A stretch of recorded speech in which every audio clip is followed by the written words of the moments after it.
Fala, gente, boa noite.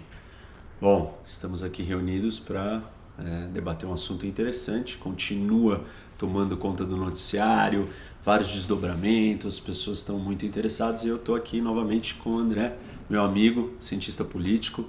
Vocês gostaram quando a gente falou de Israel, nossa live foi longa. O André também está falando bastante desse assunto, né, André? Obrigado pelo convite, Vini. Bom, prazer novamente ter você aqui. Hoje vai dar pra gente aprofundar mais, vocês devem estar acompanhando, eu gravei um vídeo falando disso, hoje tem entrevista também, fiz umas outras lives, mas ainda não aprofundei, o André vai dar pra gente aprofundar e entrar nos detalhes. Mandem suas perguntas também, quero ouvir o que vocês querem entender. Eu comecei a responder umas no Instagram, nos stories, tinha bastante perguntas interessantes, assim, acho que uma das poucas vezes que todas as perguntas que eu li eu achei que eram relevantes, legítimas, complexas, necessárias de serem respondidas. Eu até vou pegar umas dali que eu não respondi e vou trazer pra gente falar aqui. E bom, é isso. Então vamos começar já. A gente estava falando aqui agora há pouco, antes de ligar as câmeras, o André estava me contando da tese dele sobre a escolha americana de sair ou não. E eu vou deixar você explicar e aí eu vou... Enfim. É porque assim, né? Os Estados Unidos decidem sair do Afeganistão depois de 20 anos e muitas pessoas começam a escrever. Primeiro que algumas pessoas erram ao escrever que a decisão final, que a culpa é do Biden, etc. e tal. Bom, vamos lembrar que a decisão talvez veio do Trump, antes do Trump talvez veio até do Obama, de poder diminuir o número de forças americanas na região. Mas aí vem uma questão em relação ao interesse nacional dos Estados Unidos. Mas peraí, antes de você entrar, já que você trouxe esse ponto, eu só quero fazer um parênteses, porque eu acho que isso que você está falando é importante. Muito importante. Então, é o seguinte, por que a decisão não é do Biden? Porque, na verdade, a decisão é da democracia. Exato. A opinião pública americana não quer mais ficar lá. Exato. Porque são 20 anos, 2 décadas. Mas que não tem motivo para os interesses nacionais dos Estados Unidos continuar lá. Tem, é o que estava falando, e é a teoria que eu estava te contando. Uhum. Existe o interesse de direitos humanos e proteção de direitos humanos internacional. Então, é de interesse nacional americano sair e é de interesse dos direitos humanos internacional que eles ou qualquer uma outra força fique para poder manter a calma e a ordem. A questão é como você faz o equilíbrio. Um país como os Estados Unidos, que lutaram já várias guerras em outros lugares do mundo para tentar trazer um pouco de democracia, liberdade, evitar invasões ou do comunismo ou ditaduras, etc. e tal. Eles já estão há 20 anos lá. Quando eles foram para ir atrás da Al-Qaeda, prender o Bin Laden, mataram 10 anos depois o Bin Laden, não no Afeganistão, mas no Paquistão. Mas a questão é, eles precisam continuar lá. Se a gente olhar única e exclusivamente para os interesses nacionais dos Estados Unidos, são soldados americanos que vão morrer, é dinheiro dos Estados Unidos que está sendo gasto.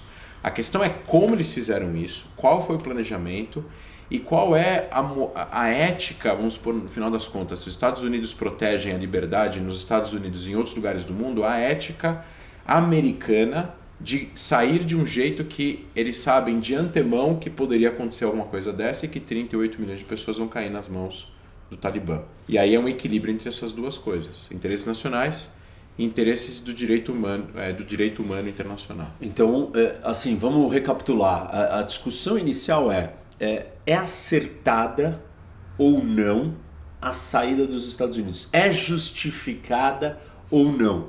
E eu vou colocar de uma outra maneira. Você colocou 2 tipos de valores, né, ou situações que fariam os Estados Unidos ficar ou não ficar. E um outro jeito de dizer isso, eu diria o seguinte, ou eu colocaria da seguinte forma. Você tem uma opção de continuar gastando e para fazer o quê? Para reconstruir o país?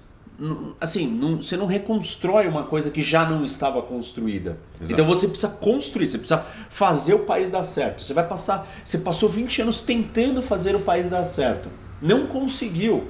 E aliás, né, não existe na história alguém que tenha conseguido fazer isso.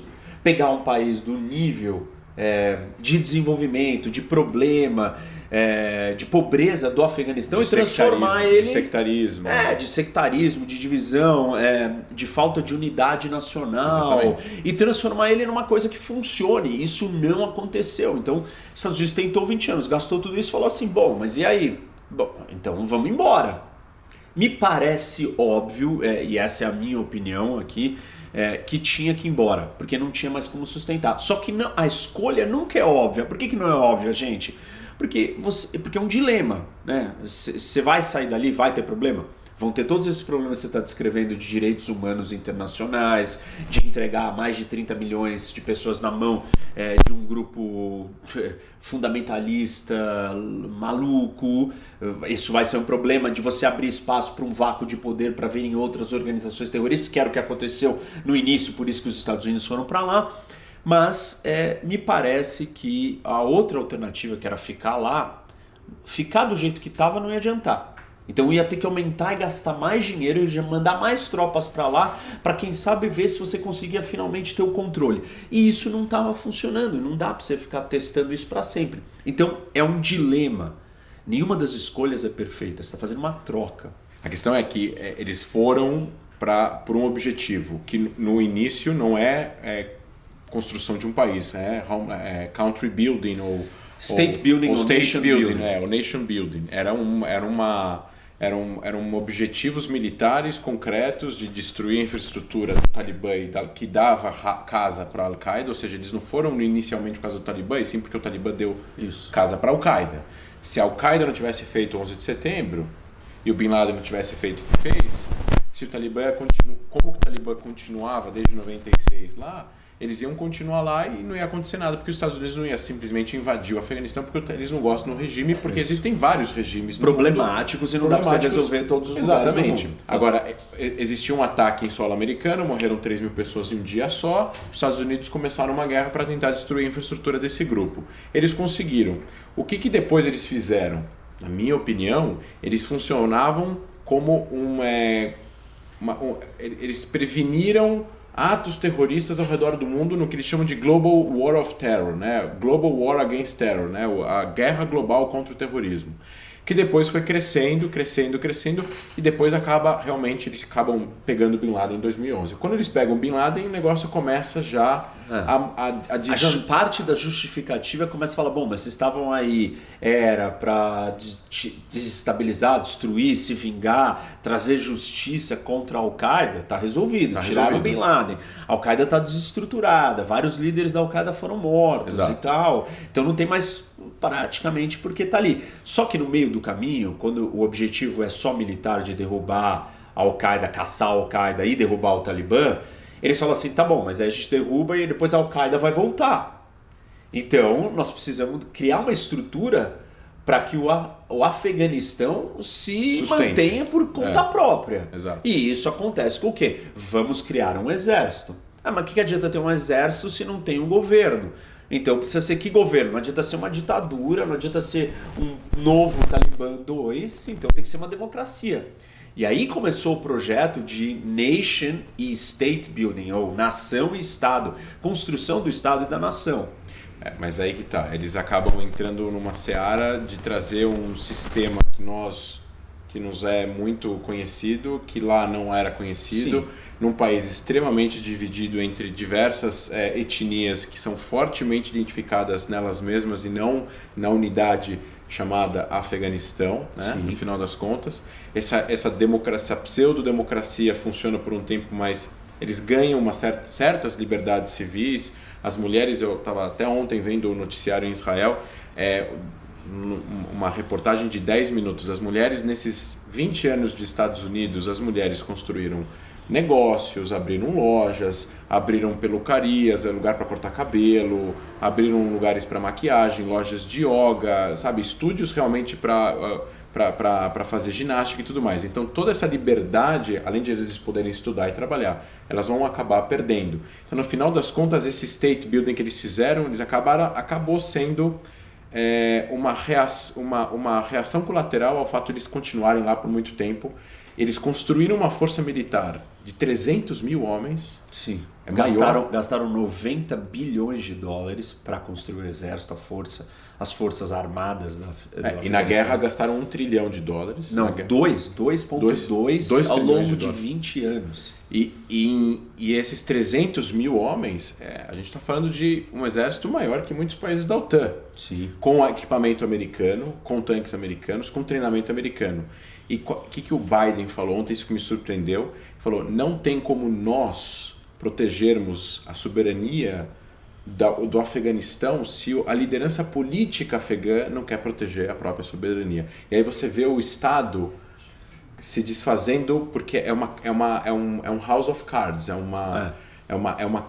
um castelo de cartas que é frágil, as pessoas não têm interesse de lutar uma guerra, os caras da Talibã são extremamente ideológicos, extremamente armados, extremamente, fincados na ideia de que eles vão morrer guerreando essa guerra para controlar o país, e essas pessoas que estavam lá, do governo, corruptos, divididos, interessados na sua tribo, na sua família, mas não na união do Afeganistão, decidem ir embora e nem lutar.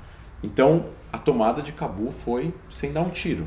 Não quer dizer que ela não foi violenta, porque a violência... Não, ela tá vindo, né? A violência ela tá subentendida no que todo mundo já sabe o que o Talibã vai ser capaz de fazer e tal. A violência implícita ou explícita, né? A coerção, né? A ameaça, enfim, o medo da onda do que tá chegando. E o Talibã foi até muito estratégico porque dessa vez ele não partiu para atacar as cidades de cara. Ele foi conquistando o interior do país e deixou as cidades meio que cercadas e ele foi quieto, esperando, porque ele foi vendo essas peças caindo, ele sabia que isso ia acontecer, que esse dominó todo ia desencadear num colapso do Estado, porque o Estado não existia. E por que o Estado não existe? Por essa questão da identidade. E esse é um ponto muito importante do Afeganistão, e eu falei isso em alguma entrevista, alguma coisa que eu falei, e eu expliquei que a sociedade lá é uma sociedade tribal, e as pessoas não entenderam o que eu quis dizer como tribal, e eu quero dizer tribal, eu estou me referindo à sua lealdade, né? A maneira como você vai se identificar, isso. Você não está ligado aqui, sei lá, os brasileiros, né? A maioria dos brasileiros, você conhece uma ínfima parte de brasileiros. Todos são estranhos a você. Você não sabe quem eles são, mas você tem um laço com eles. Uhum. Não é esse laço que está em primeiro plano no Afeganistão. O laço que está em primeiro plano é da tribo, do clã, da família, que é um laço muito mais próximo. Ou seja, ser uma sociedade tribal é uma sociedade que ela não ganha a escala de união coletiva maior de uma nação, que é um projeto de transformação da humanidade. O Harari explica isso muito bem, ele fala que o grande salto da humanidade é você inventar a identidade nacional, o nacionalismo. O hipernacionalismo é ruim, que ele vira o fascismo, mas o nacionalismo ele é decisivo, porque ele permite que pessoas que não se conheçam colaborem e construam juntas projetos gigantescos. Exato. E isso não existe no Afeganistão na escala daquele território que está demarcado. É muito artificial para eles. E no mundo inteiro a formação dos estados foi artificial. Porque se olha para a Europa, foram séculos, milênios de guerras, de pequenas tribos, povos conquistando uns aos outros até eles chegarem na formação dos estados que a gente conhece hoje. Exato. Falando em identificação tribal, não só o Afeganistão, mas boa parte do Oriente Médio, existe a tal da identificação, que são 4 níveis. A primeira é a tribal, a segunda é a religiosa, a terceira é a étnica e a quarta é a nacional, que é a mais nova. Então o cara ele vai se identificar pelo clã, pela família, mas isso não no Afeganistão. Em Gaza, mesma coisa. Na Cisjordânia, se você for pegar, por exemplo, dando um exemplo hipotético dos palestinos, você tem gente em Nablus que não casa com a galera de Jenin, porque teve uma briga lá 300 anos atrás entre 2 famílias e hoje em dia são milhares de pessoas ligadas a clãs rivais. Então por isso que você vê guerra civil. Você vê guerra civil entre os palestinos, você vê guerra civil na Síria se desabando, você vê guerra civil na Líbia desabando, você vê guerra civil no Afeganistão. Teve a guerra civil depois do domínio soviético, até o Talibã tomar o poder em 96. 6, 7 anos de guerra civil. Você vê guerra civil no Iraque, onde as pessoas do sul são contra as pessoas do norte, seja por causa da tribo, seja por causa da etnia. Os curdos iraquianos são contra os árabes iraquianos e por aí vai. E os dois são muçulmanos. Então você vê, ora a guerra é por causa da tribo, ora a guerra é por causa da etnia, ora a guerra é por causa da religião. A guerra é Iraque. Os dois são muçulmanos, né? Mas são etnias diferentes, um é árabe e outro é persa. Então esse é o Oriente Médio. Então não é uma característica específica do Afeganistão, não. Mas o Afeganistão é muito mais caótico. É muito mais intenso, isso está muito mais enraizado. Eles ainda não construíram outros laços maiores. A construção desse laço, e aliás eu sempre falo isso, um dos problemas do Brasil é esse, a identidade nacional. Por quê? A nossa identidade nacional no Brasil é muito maior ou muito mais forte do que a do Afeganistão. Mas ela é muito mais fraca do que a da Alemanha, do que a do Japão, do que a dos Estados Unidos. Por razões óbvias. Por mais que a gente se reconheça como brasileiro, nós ainda somos uma sociedade muito familiar. Ainda, aqui não é o clã e a tribo que odeia a outra família e não se mistura, mas nós temos os núcleos familiares. É muito difícil você penetrar em certas rodas no Brasil. Por quê? Porque a identidade familiar fala muito alto. As sociedades latinas são assim. Isso é diferente, por exemplo, da sociedade alemã, da japonesa e da americana. Isso determina um grau de mistura e de facilidade de você interagir com o estranho para fazer negócio, por exemplo. Eu falo essa história do QI, o quem indica. Só faz negócio com quem? Quem é seu amigo ou sua família. Exato. Aqui no Brasil é muito isso. Exato. Outra coisa que você falou em um outro vídeo, acho que 2 dias atrás, é a relação do território. Como você cria nacionalismo com essa identidade num território que é 80% montanha, onde você não consegue entrar nos lugares. Outras pessoas me perguntaram, mas por que nesses 20 anos os Estados Unidos não destruíram o Talibã? Eles tiveram 20 anos para destruir o Talibã completamente, porque não dá. Exato. Porque são montanhas de milhares de metros. Você não ocupa, você não acessa. Você não acessa, você não tem como levar um tanque e descer e subir e com helicópteros e tal. E o país a gente estava vendo no mapa, é quase o dobro da Alemanha. São centenas de milhares de quilômetros quadrados. Então é muito difícil. Então no momento que os Estados Unidos entram e realmente conseguem criar uma certa união governamental temporária, eles tiram, obviamente eles têm muito mais hardware que o Talibã, então o Talibã não tem uma força militar como por exemplo uma marinha, uma força aérea para poder lutar contra um exército. Então eles fogem, mas eles fogem para lugares que os Estados Unidos não conseguem encontrar. E aí tem toda uma questão também do Paquistão protegendo o Talibã durante muitos anos, que o Paquistão tem interesse que o Talibã sobreviva, né? O ISI, né? o Serviço de Inteligência do Paquistão. E depois você tem aí, no final das contas, essa decisão, que é uma decisão que o Biden falou ontem. Nos bastidores está dizendo aí que teve muita discussão de quem errou, né? Se a administração que está culpando o Pentágono ou se o Pentágono está culpando a administração. Que ninguém esperava que o Talibã fosse conquistar Cabul em 24 horas, 48 horas, ninguém imaginava. Eu quero que você segure aí, porque eu quero entrar nesse assunto mais a fundo, mas sobrou um pedaço de um assunto da questão do nacionalismo que eu quero endereçar. Eu recebi uma pergunta que, aliás, interessante, até falei no meu stories no Instagram, muito boa pergunta que eu ia responder aqui. Como nós estamos falando da questão da identidade nacional, e a pergunta é, mas se o Afeganistão derrubou tantos impérios, ou seja, resistiu identidades de fora, externas, como que você fala que ele não tem identidade nacional? E a parte da resposta é o seguinte, a resistência veio por identidades localizadas. E assim, é muito fácil você identificar quem é você quando tem alguém de fora muito diferente de você. Mas isso não quer dizer que você saiba quem é você quando não tem aquele estranho para você se distinguir. Então, parte do que é ser brasileiro é entendermos que não somos argentinos.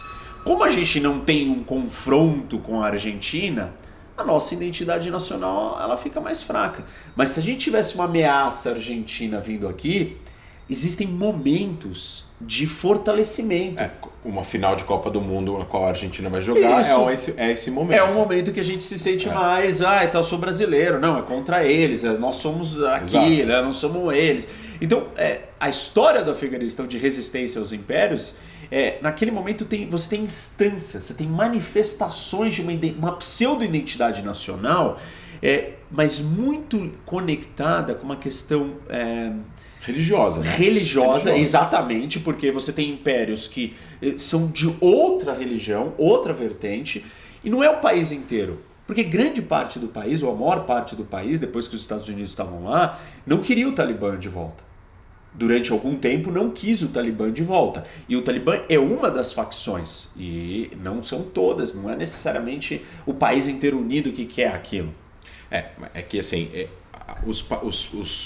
os pashtus, né, que são 40% da etnia dominante do Afeganistão, o resto são etnias menores, os que formaram o Talibã são os radicalizados islâmicos.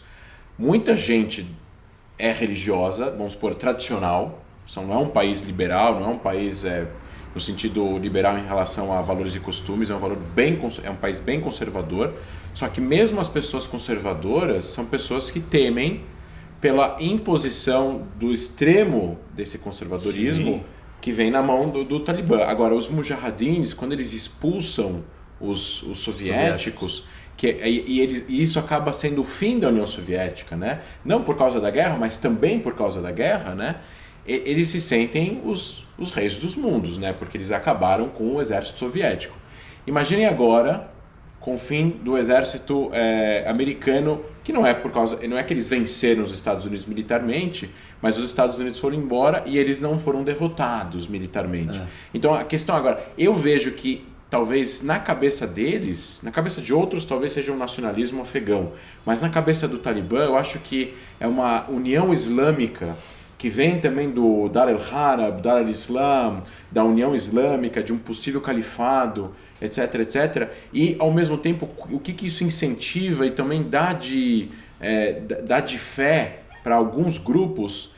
E eu acho que isso acaba, não é que aumenta o nacionalismo, mas aumenta o incentivo e até mesmo a visão um pouco mais... como é que eu posso falar? O willpower, como é que fala? A intenção, a vontade de se mobilizar por uma coisa. Por uma causa, que tem a ver com religião, mais do que com nacionalismo. O que eu acho assim, se você tem nacionalismo, quando você está sozinho, sem uma força externa de um inimigo, você teria que ser capaz de ser um povo unido. Exato. Então pronto, então tem um problema de nacionalismo no Afeganistão? Tem, porque eles não são um povo unido. Por quê? Porque tem guerra civil, porque tem um monte de warlords ou senhores de guerra, porque tem um monte de tribos, um monte de grupos separados, eles se matam entre eles, porque eles não conseguem coexistir, criando uma unidade, falar assim, seremos isso e um vai ajudar o outro. É totalmente diferente da unidade nacional que existe no Brasil. Totalmente. E assim, você fala, a unidade nacional brasileira talvez aumentaria muito se a gente tivesse a presença de uma força externa estrangeira. E essa força estrangeira, quando ela chega no Afeganistão, ela cria algum nível de coesão por um inimigo, mas não uma coesão porque nós somos parte da mesma família. É diferente isso, é uma diferença sutil. Ela pode parecer, não, mas como assim? Não, é uma diferença. Senão você tem que funcionar em tempos de paz, em tempos de harmonia, o tempo inteiro junto, colaborando. E isso não tem lá no Afeganistão. Não. E não só não tem isso, como tem a competição por poder. Nas periferias, você tem a competição de poder, de quem é o chefe das famílias mais importantes, quem vai dominar regiões de ópio, que vai produzir o ópio, que acaba criando... Isso é uma história antiga lá da produção de heroína no mundo, dinheiro, corrupção, tráfico de armas, e isso acaba gerando... alianças, e essas alianças têm muito mais a ver com interesses locais do que com o nacionalismo e construção de país, etc. e tal. Então, assim, o problema do nacionalismo no Afeganistão, mas não só lá, é muito mais embaixo. Exato, e esse é um ponto que tem que ficar claro, assim, porque essa é a estrutura de entender o Afeganistão. E, de novo, você está colocando isso sobre a região. Repito, vamos além da região. Esse é um dos grandes desafios e problemas de todos os países. Um dos jeitos de analisar esse problema é a questão do patrimonialismo. Todos os países que deram certo, eles conseguiram em algum momento vencer o patrimonialismo. O que é o patrimonialismo?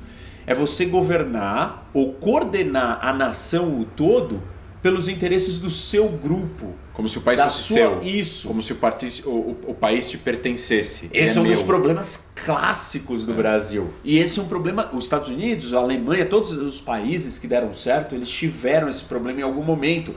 Em alguma hora eles entenderam e conseguiram criar mecanismos e regras para conter isso. Se a gente fala de escala, né? Então se, sei lá, a Alemanha está aqui, Estados Unidos está aqui, Brasil está aqui, o Afeganistão está aqui. Ele está aqui embaixo, então ele está muito mais longe da construção dessa unidade. Então, unidade de lado. Você tinha trazido outros... Eu ia te fazer um paralelo, né? Os Estados Unidos, eles ficam na Alemanha e no Japão na Segunda Guerra Mundial, no final da Segunda Guerra Mundial. E eles fazem um state building, eles fazem um rebuilding de um state que já existia, mas já existia um nacionalismo, uma identidade, uma união. O Japão precisou ceder uma série de coisas relacionadas à sua soberania. A gente fala bastante sobre essa soberania que eles não tiveram para falar sobre o processo de paz entre palestinos e israelenses. Mas eles não vão ter exército. Não vão. Por 70, 80 anos não vão. O Japão também não teve por muito tempo. Não podia ter vários tipos de armas, de hardware, etc. e tal. A Alemanha igual. Por um tempo, até que a comunidade internacional voltou a ter confiança neles. Mas eles quiseram que os Estados Unidos ficassem lá, para eles queriam garantir a estabilidade governamental deles mesmos. Eles queriam que os Estados Unidos ou outros poderes externos ajudassem eles a reconstruir esse Estado. Mas existia um nacionalismo unidade por trás, uma unidade por trás. Você tinha uma monarquia no Japão, você tinha estruturas já de um processo longo. Na Alemanha é um processo muito longo de formação desse Estado, fragmentado, milhões de principados, reinados, feudos, estruturas pequenas que foram se juntando, foram lutando, foram conquistando um outro. Demorou para a Alemanha se formar. E aí tem um outro elemento que esses dois lugares já eram potências. Não é que eles eram pobres e aí quando os Estados Unidos ficou lá na ocupação, transformou e fez eles ficarem ricos. Eles já tinham a capacidade disso, senão não teriam causado o estrago que causaram nas duas guerras. Exato. Se eles fossem pequenos países problemáticos, pobres e tal. Eu traria um exemplo agora, talvez parecido com o Afeganistão, mas que sim tem uma certa identidade. O Irã. Se existisse uma queda do governo iraniano e você tivesse uma presença dos Estados Unidos e da Inglaterra, existiria uma unidade persa forte, já teve uma monarquia forte, mas é que a língua essa persa. É uma civilização milenar. Então, foram milênios para formar essa identidade e ela existe. Então a gente poderia arriscar. Eu estou fugindo aqui, eu estou entrando em devaneios, mas a gente poderia arriscar que daqui a muito tempo, talvez daqui a dezenas de anos, se o Talibã realmente conseguir consolidar o seu poder e realmente for ao extremo, ao pé da letra da interpretação da Sharia, como eles de proibir, enfim, a liberdade civil vai cair muito, as pessoas vão ficar muito infelizes, isso pode chegar a criar uma unidade que eventualmente pode haver um golpe dentro do Talibã e trazer um rei para dentro do Afeganistão, daqui a 100, daqui a 200 anos, e que eventualmente essa história que nós conhecemos do Irã que já aconteceu, ou do Japão que já aconteceu, pode ainda estar para acontecer no Afeganistão. Eu acho que essa discussão ela traz um tema muito importante que alguém tem que ir lá e consertar, salvar, ajudar essas pessoas. E todo mundo que está participando dessa discussão, você vê todo mundo emitindo suas opiniões, achando absurdo, não fez nada, mas aí se faz, não percebe que é incoerente porque critica que faz. E essa é uma discussão muito difícil na política internacional, que é a questão da intervenção. Exato. Você ir lá intervir num outro país para resolver alguma coisa. E assim, tem aqueles que dizem que você não tem que nunca ir lá, porque cada um é dono do seu nariz e faz o que quer. E tem outros que vão dizer, não, peraí, mas tem coisas que são erradas e você não pode deixar acontecer. A Declaração dos Direitos Universais, direitos humanos, a ideia da ONU, né? Então as pessoas falam, algumas pessoas me perguntaram, mas e a ONU? E a gente sempre fala sobre isso, né? A ONU, o direito internacional, as forças internacionais, o Conselho de Segurança. Se tiver agora, o mundo precisa de uma situação grotesca, absurda, para poder intervir, para poder mandar forças militares de outros países que eventualmente vão entrar em confronto armado e vão morrer. Ou seja, imaginem vocês que estão nos assistindo, mandando os seus filhos para o exército americano que vai lutar uma guerra contra o Talibã para salvar o Afeganistão, sendo que isso está a 10, 15 mil quilômetros dos Estados Unidos. Vocês vão falar, não, eu não quero que meu filho ou minha filha morram em vão por uma guerra que não é nossa. Porque a Al-Qaeda já foi destruída no Afeganistão e o Bin Laden já morreu. Ou seja, a ideologia terrorista não vai deixar de existir. Mas para que perder soldados nacionais? E aí que está esse grande dilema. Alguns vão dizer assim, falar, não, mas ele não está lá para salvar o Afeganistão, ele está lá para salvar a pele dele porque ele não quer que volte um grupo terrorista e que ataque ele. Aí você está respondendo, não, a Al-Qaeda já foi destituída dali, ela está enfraquecida, dali ela não vai mais voltar. Então não precisa mais estar ali, está ali por algum outro ideal. De uma certa forma é um equilíbrio, eu acho, entre essas duas coisas, que era o começo da sua fala. Entre o interesse de trazer segurança internacional e também defender o que é certo. Então talvez a gente poderia falar que os Estados Unidos deveriam liderar uma força internacional dentro do Afeganistão que não seria feita pelo Conselho de Segurança da ONU, porque não seria aprovado pela Rússia e pela China, junto com alguns países que têm interesse em fazer com que o Afeganistão ficasse minimamente funcional. Então, continuassem lá dentro para proteger pelo menos a soberania. Aí percebe como a gente voltou para o primeiro problema, que é ficar minimamente funcional é o quê? Fazer o país funcionar. Mas aí você vai lá, fica 20 anos, gasta todo esse dinheiro e não consegue fazer o país funcionar. Então chega uma hora que você fala assim, desculpa, eu não tenho o poder e a autonomia de construir uma coisa. Eu posso até brecar uma coisa ruim. E aí existem N situações que a gente pode imaginar que justificam uma intervenção militar de você ir lá e salvar alguém. Exato. Por exemplo, um genocídio. Exato. Aliás, o genocídio que está acontecendo na China. Ninguém vai querer ir lá brigar com a China, então não vai acontecer. Não fizeram isso em Darfur. Isso, não fizeram isso em Darfur. Em Ruanda não fizeram isso. Você tem genocídios, a Segunda Guerra Mundial. Você não pode ficar sentado de braço cruzado e falando assim... Não, isso não é responsabilidade minha, dane-se, esse problema tá ali. Você é conivente se você assiste um crime e não faz nada. Claro, não dá pra você resolver todos os problemas do mundo. E aí outros vão dizer, mas quem é você para ir lá resolver? Aí a minha resposta é, você tinha escravidão em algum momento. Um grupo de pessoas olhou e virou e falou assim, isso está errado. E eu vou acabar com isso. Como é que você acaba com isso? Você vai lá e luta para aquilo acabar. Aí o outro vai dizer, não, mas quem é você para dizer o que é escravidão para o outro? Entendeu? Então são dilemas morais muito difíceis de você... Então é por isso que a gente não sabe exatamente, a gente não tem um critério, a gente define o critério. Eu sempre falo aqui, né? Olha só, né? No Irã, ser homossexual é um crime e a pena é ser enforcado na rua, ser morto. E você enforcar um homossexual no Brasil, nos Estados Unidos, é o crime. Então, por causa desse crime que eles cometem lá, que para nós no Brasil, nos Estados Unidos e em outros países é um crime, você faria uma intervenção no Irã? Não, esse não é um crime muito importante. Ou seja, qual o critério? Então, mas se você tiver 100 mil mortos por ano, isso já é o suficiente para haver uma... Ou seja, qual é o critério do número? O número sempre o mundo não tem um critério, tanto que a intervenção... Tanto que a definição de genocídio não diz qual é o número quando que começa a ser genocídio. E não teve uma intervenção em Darfur, não teve uma intervenção em Ruanda, não teve intervenção na China, porque a China... O que os cínicos vão dizer? Só teve intervenção por causa do interesse dele. Mas assim, por que você não foi intervir então? Por que você não pegou sua mala e falou, eu vou lá salvar aquelas pessoas? Aí você não quer. Então... Óbvio que a gente é humano e ninguém consegue parar tudo e só viver para fazer isso. O que você tem que fazer? Você vai ter que ter algum interesse junto com a sua necessidade de fazer o certo, ou o que sua ética, sua moral disser que você tem que fazer. Mas você estava falando a respeito sobre o interesse no final das contas. Assim, você fala assim, a gente pode estar lá por causa de um novo interesse ou para prevenir uma coisa ruim de acontecer.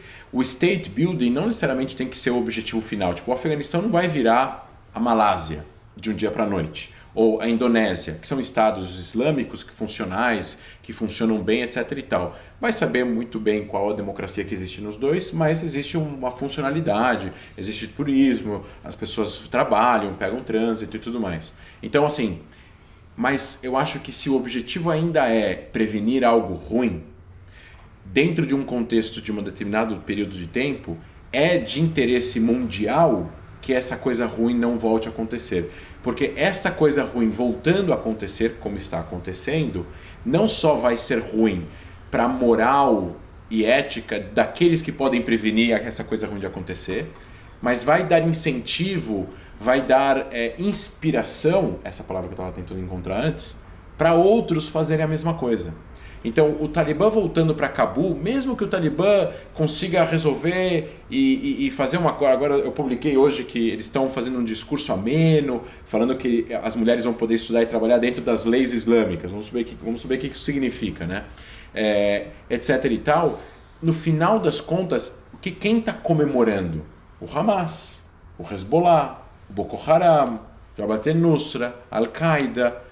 Ou seja, são os regimes mais totalitários, Al-Shabaab, os mais totalitários, os mais fundamentalistas, que acreditam ainda na conquista dos territórios que um dia pertenceram ao Califado Islâmico e que um dia vão voltar a ser controlados pelos islâmicos. Ou seja, é o que a gente chama do hipernacionalismo no sentido religioso. Um fascismo. O Talibã poderia ser colocado, é um tipo de fascismo. Por quê? Porque ele não aceita o diferente. O nacionalismo é você se unir com aquele que parece com você, mas você não repudia o que é diferente de você. Exato. E eles repudiam e querem exterminar, eliminar. Exato. Não é um negócio assim, não, tá bom, você não quer fazer o que eu gosto, fica aí, vive a sua vida.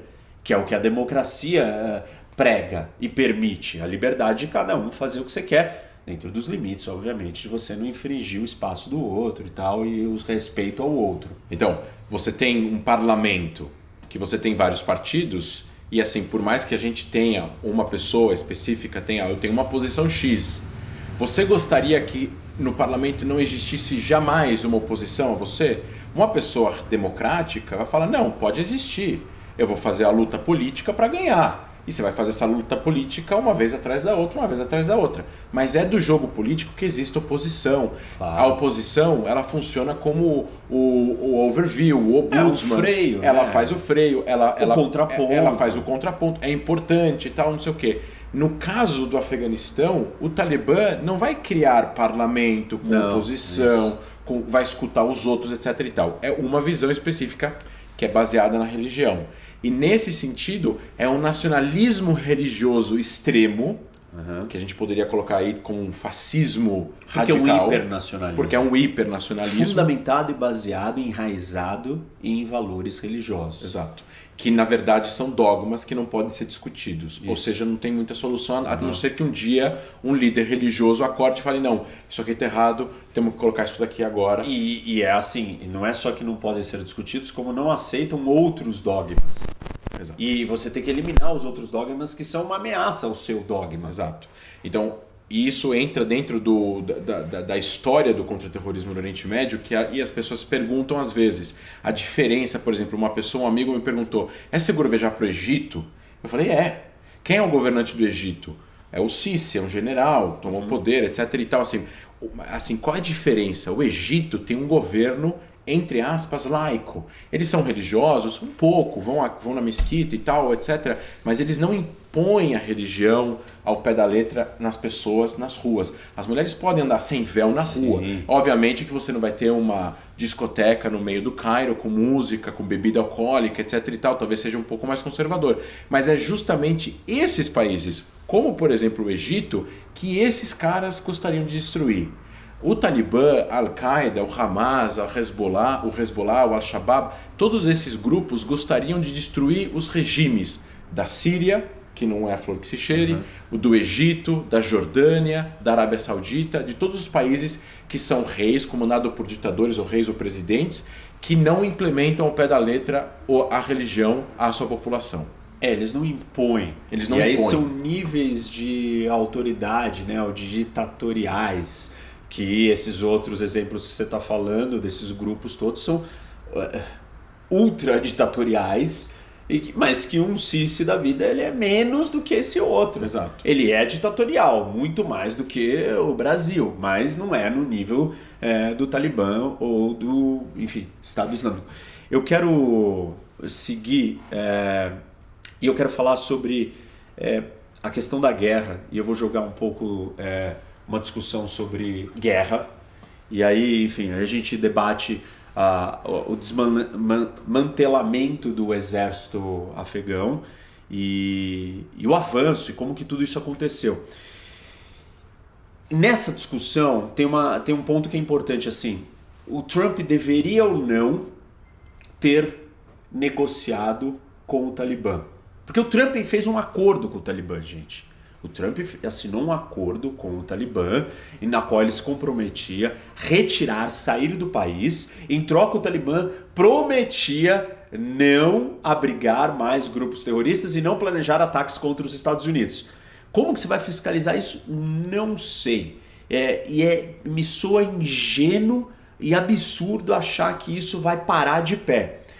Por outro lado, tem um conceito que eu preciso dividir com vocês precisam entender como que guerras dessa natureza acabam. E eu preciso trazer um pensador aqui que é o Clausewitz. O Clausewitz, ele é um dos grandes estudiosos da guerra. Você tem dois grandes pais da estratégia, o Sun Tzu do Oriente e o Clausewitz, o prussiano, que representa o pensamento do Ocidente. E o Clausewitz ele explica o seguinte, ele fala sobre tipos de guerra. Ele fala sobre a guerra total e a guerra limitada. E a guerra total, como é que ela acaba? Por que ele faz essa distinção? Ele faz essa distinção para dizer o seguinte, você precisa entender qual tipo de conflito você está. Dependendo do tipo de conflito que você tiver, ele vai ser travado de uma maneira e ele vai acabar de uma maneira. Sempre. Esse é o estudo dele. Essa ciência que ele foi lá olhar a ciência da guerra. E aí o conflito, a guerra total, ela sempre vai acabar com a derrota e a destruição do outro lado. Porque ela é total. Vale tudo, tá todo mundo mobilizado, ela vai ser mobilização total, todos os elementos da sociedade estão paralisados só para travar a guerra. Que guerra foi assim? Segunda Guerra Mundial.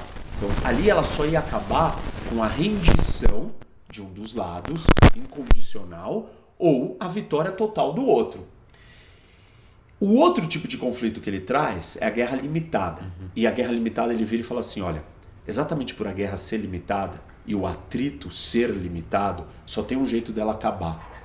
Ela precisa ser negociada. A guerra no Afeganistão, ela não era total. A sociedade afegã ela não estava paralisada e mobilizada somente para a guerra.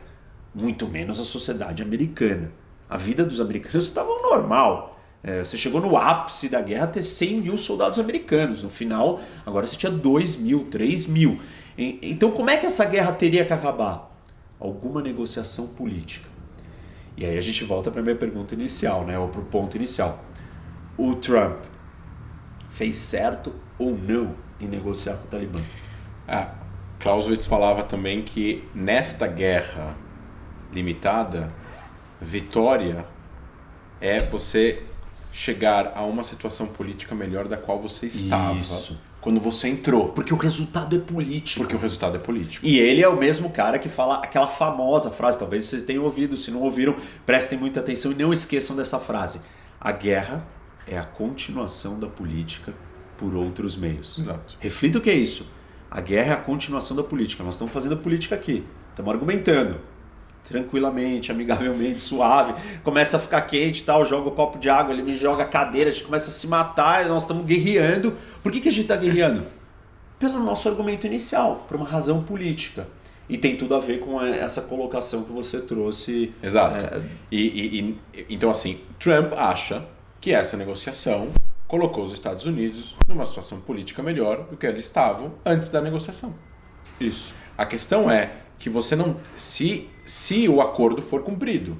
A questão é como você tem certeza. Você faz que o acordo vai ser cumprido. Exatamente. Virando para o Talibã e falando assim, olha, Talibã, eu quero que você nunca mais me ataque, que você nunca brigue nenhuma organização terrorista aqui no seu país. Sendo que ele já fez isso e sendo que hoje, no Afeganistão, se antes tinha uma ou duas, hoje tem por volta de 20 grupos fundamentalistas, radicais, organizações terroristas de vários lugares do mundo presentes e operando no Afeganistão. Continua.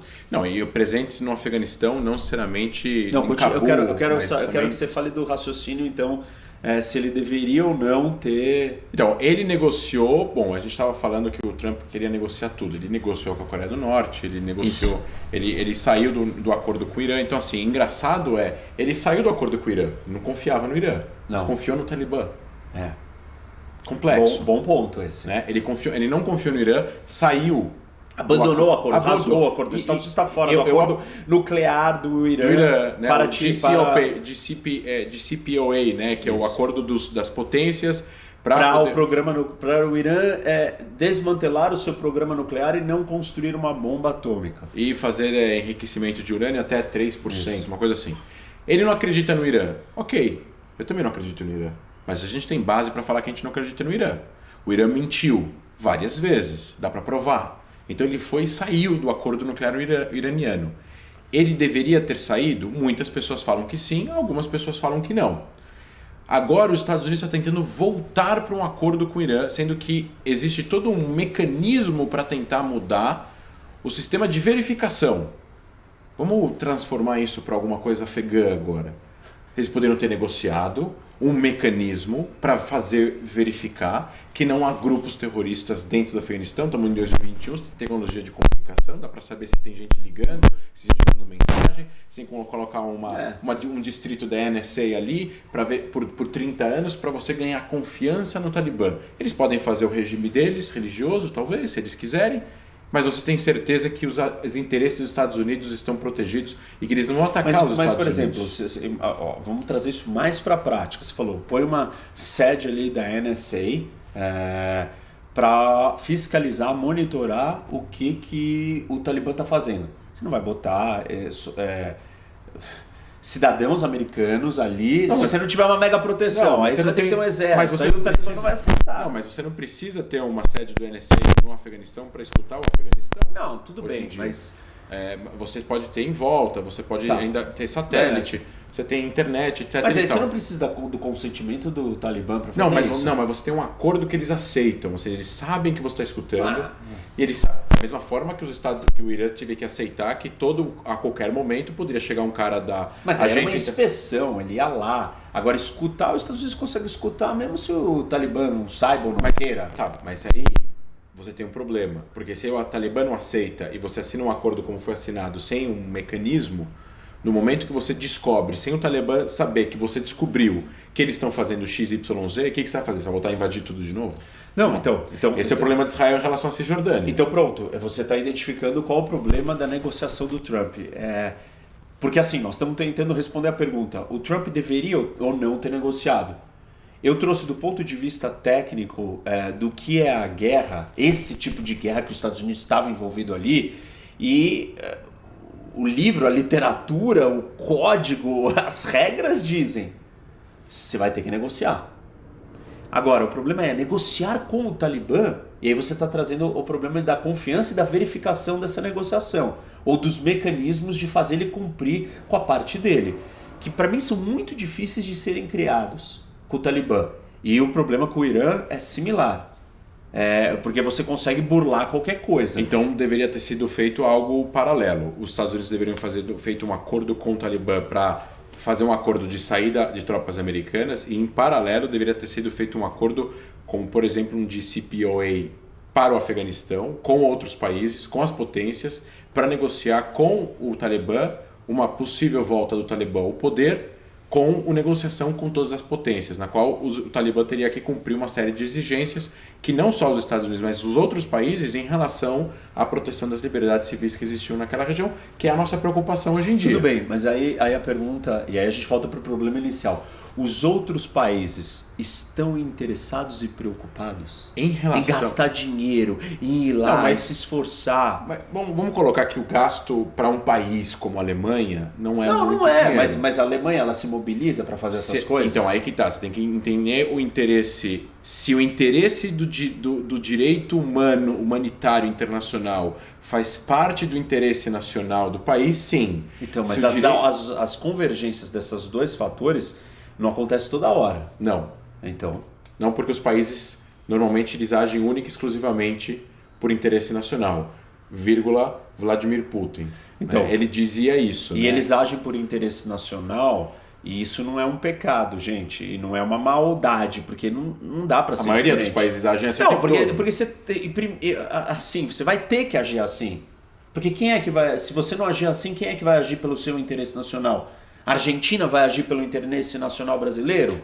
Não, vou dar um exemplo. Israel abriu um hospital de campanha na fronteira com a Síria para tratar 3 mil sírios por ano. Qual é o interesse nacional de Israel? Tipo, tem gente que fala, não, esses sírios chegam em Israel, são tratados, não são filmados, não são registrados, voltam para a Síria e são embaixadores de Israel agora porque Israel salvou a vida deles. Mas será que esse era o interesse? Ou porque Israel está realmente fazendo algum serviço de não tem como a gente ficar parado escutando tiros do outro lado da fronteira, sendo que Israel é um país de primeiro mundo e do outro lado está tudo caindo aos pedaços, sem a gente pelo menos oferecer algum tipo de ajuda humanitária aqui. Então assim, tem algum nível de consciência pesada nos políticos dos países desenvolvidos para eles poderem criar mecanismo para tentar ajudar? Eu concordo com o que você está falando. Não, eu concordo de trazer mais gente na mesa, ter mais pressão, falar, olha, Talibã, você vai ter que se comportar, tal. Sai daqui, entra daqui. Eu só não sei se os outros iam participar ou se eles não iam lá. Tipo, eu tô aqui porque sei lá, porque eu tô aqui, eu não tô aqui levando isso a sério, não sei quem seriam esses outros e tudo bem, talvez isso fosse uma pressão a mais, mas eu não sei se seria o suficiente para o Talibã olhar e falar assim, tá, eu vou cumprir com a minha parte do acordo. Porque você acha que o Talibã vai cumprir com a parte do acordo dele? Eu acho que no longo prazo não, mas eu acho que no curto prazo, dependendo do mecanismo que fosse criado. Não foi criado o mecanismo. Agora vamos falar da realidade, não o que poderia ter sido melhor.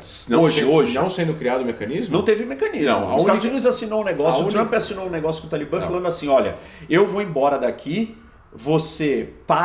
nós vamos parar de lutar, tem um cessar-fogo, cessar-fogo, 2... Você não ataca as minhas forças enquanto eu estou retirando as pessoas. Eu vou embora daqui. 3, você negocia com o governo do Afeganistão, vocês fazem a paz entre vocês, dividem o poder e param de se matar, você não extermina todo mundo.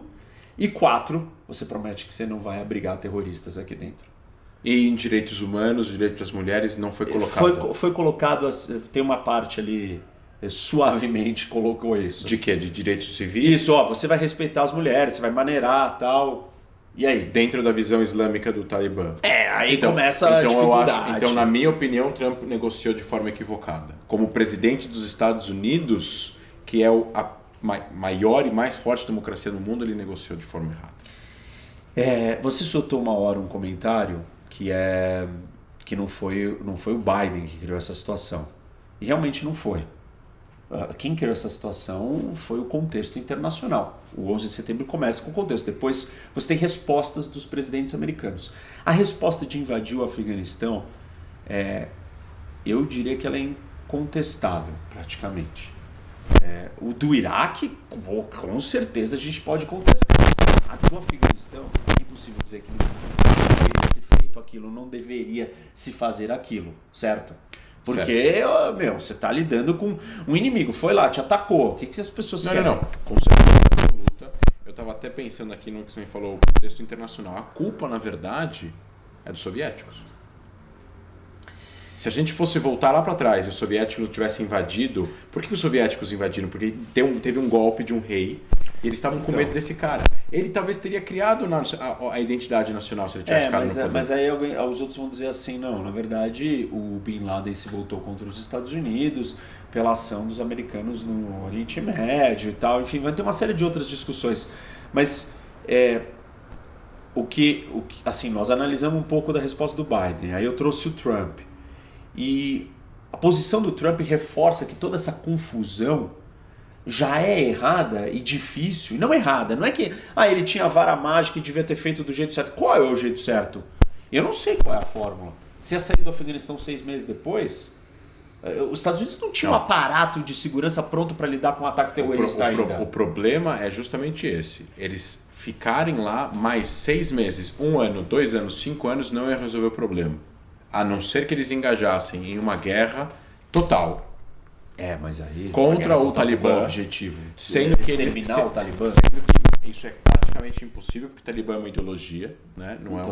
Vai nascer outro, vai você matar alguém, um parente do filho, vai ficar ali, exato, vai se ficar vingar. remoendo. Fora que você tem pessoas em diversos vilarejos onde não tem luz, não tem acesso, não tem nada, não dá para achar, um lugar muito grande, cheio de montanha, não tem como você chegar nesses lugares se não for de helicóptero.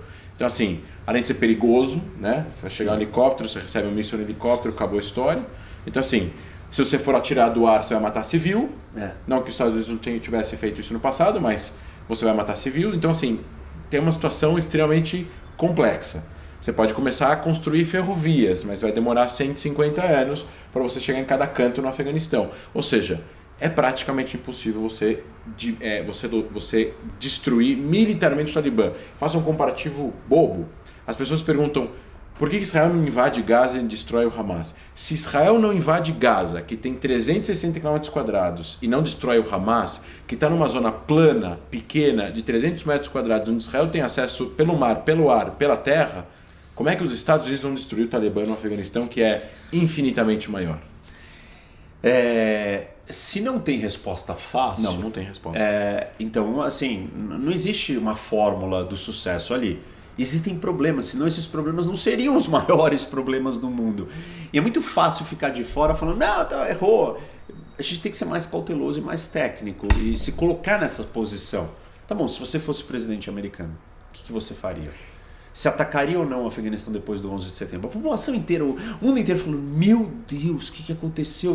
Alguém tem que fazer alguma coisa. E aí você vai.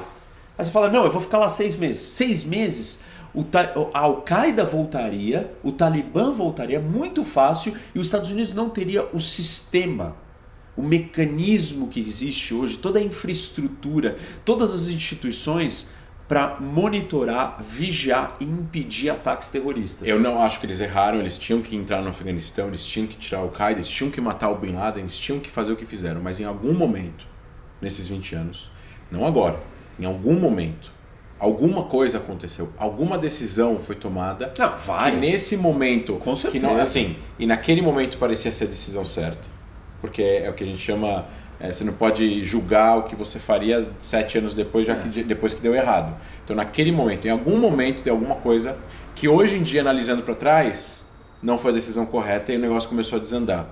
Mas claramente, pelas cenas que a gente viu, dos helicópteros, parecendo a retirada do Vietnã, com as cenas das pessoas penduradas em aviões, com a cena de 600 pessoas sentadas no chão de um avião da Força Aérea Americana, com os relatos, né? Eu escutei hoje um podcast de Israel que um jornalista de um jornal X, que não foi identificado, amigo de um jornalista israelense, ele fala assim, se descobrirem que eu trabalhei para um jornal americano X, eu vou ser morto, a minha família inteira vai ser morta e todos os meus amigos vão ser mortos. Então assim, alguma coisa foi tomada de decisão de forma equivocada para gerar essa situação. Olha, e isso poderia talvez ter sido evitado. Uma das situações... o que eu quero dizer é que, assim, para mim, na minha concepção, sei lá, numa nação, e resolver a nação e botar a ordem, é uma missão impossível. Impossível. As próprias nações não conseguem fazer isso dentro de casa.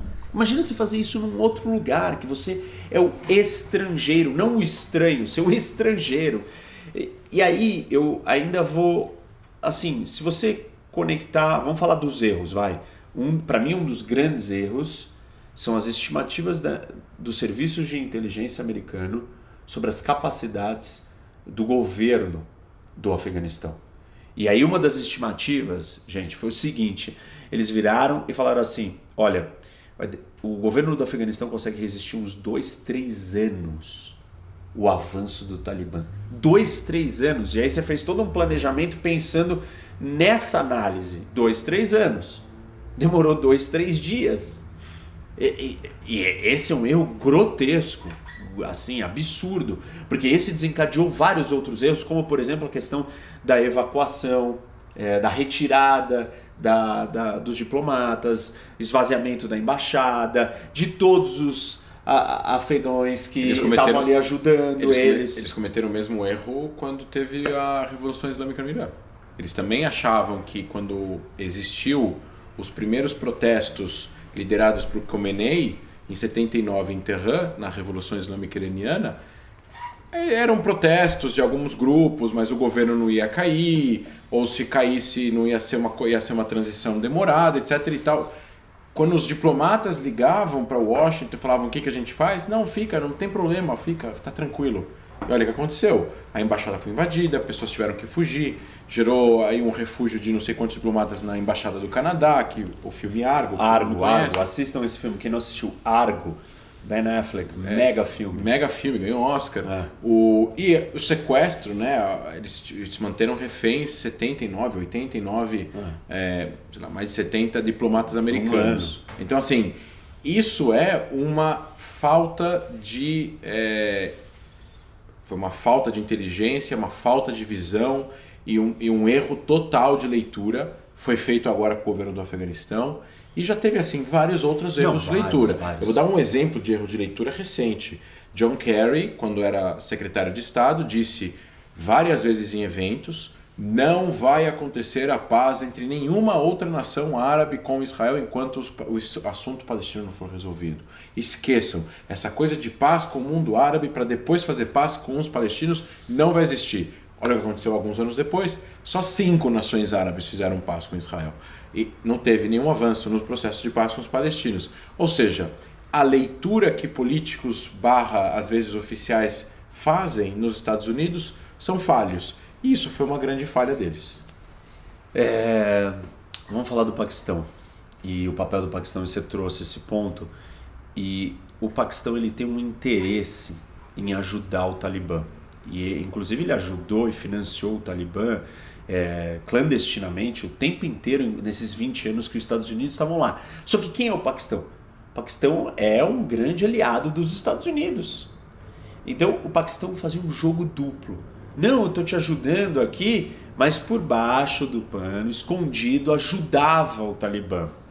E aí por que ele faz isso? A razão principal é: o Paquistão tem uma preocupação que a Índia tenha um domínio, exerça uma influência muito grande sobre o que acontece no Afeganistão. E o aliado do Paquistão para contrapor a influência indiana era o Talibã. Então, para ele, o Talibã é uma ferramenta de impedir que uma zona de influência sua muito importante, que é o Afeganistão, porque é seu vizinho, não caia nas mãos do seu inimigo, do seu rival, que é a Índia. Não só isso, outro elemento, Pashtuns. A tal da etnia que o André citou aqui, que é a maior do Afeganistão, 40%, por volta de 40% da população, ela está presente no Paquistão. Porque as fronteiras entre Paquistão e Afeganistão, né, e aqui vamos só... Nem sei se dá para ver aqui, dá um zoom aqui, gente. É muito próximo. Essa zona aqui, e aí tem um vídeo meu que é o vídeo do China e Paquistão. Eu falo da China e do Paquistão, eu explico todas as províncias, né, as regiões do Paquistão. E tem províncias aqui que é uma região tribal federal, exatamente na fronteira com o Afeganistão. Essa fronteira aqui ela é totalmente porosa, não está claro. A identidade é muito mais pashtun, é muito mais dessas tribos, dessas similaridades étnicas do que nacional. E lembrem que os membros principais iniciais do Talibã, eles estudaram nas madraças no Paquistão, que são as escolas, seminários religiosos financiados várias pela Arábia Saudita. Eles estudaram aqui, então eles têm muito laço um com o outro, além da questão estratégica da Índia querer cercar, né, o Afeganistão. E do mesmo jeito que o Paquistão está aliado com a China, o que a Índia quer fazer? Pô, eu preciso também criar um problema para o Paquistão do outro lado, porque China vindo daqui, Paquistão daqui, eu estou acuada. Então deixa eu vir aqui por trás e minar o Paquistão. Duas coisas que eu ia falar. Esse financiamento de escolas das madraças, parece midrashá em hebraico, a mesma palavra, que são escolas religiosas islâmicas, foram financiadas pelo Ministério das Religiões da Arábia Saudita, que a família real, por sua vez, não tem controle, que foi a divisão de poder lá da década de 80, quando eles quase tiveram um golpe.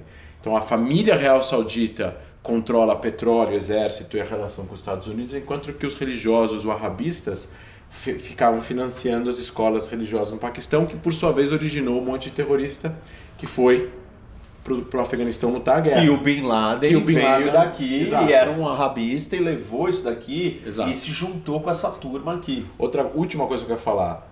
O Paquistão é um Catar grande armado com armas nucleares.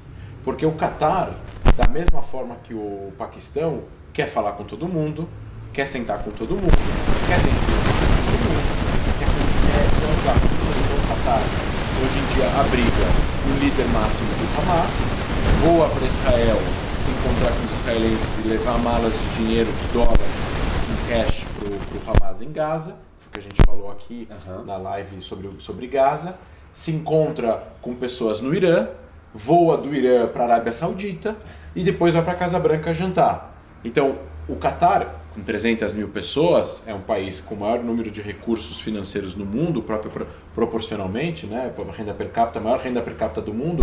Ele faz isso para quê? Ele quer bloquear a influência dos Emirados Árabes Unidos e também falar com todo mundo de uma certa forma, ser meio que as Nações Unidas do Oriente Médio. E tem todo o investimento no marketing, na Al Jazeera, a Copa do Mundo e por aí vai.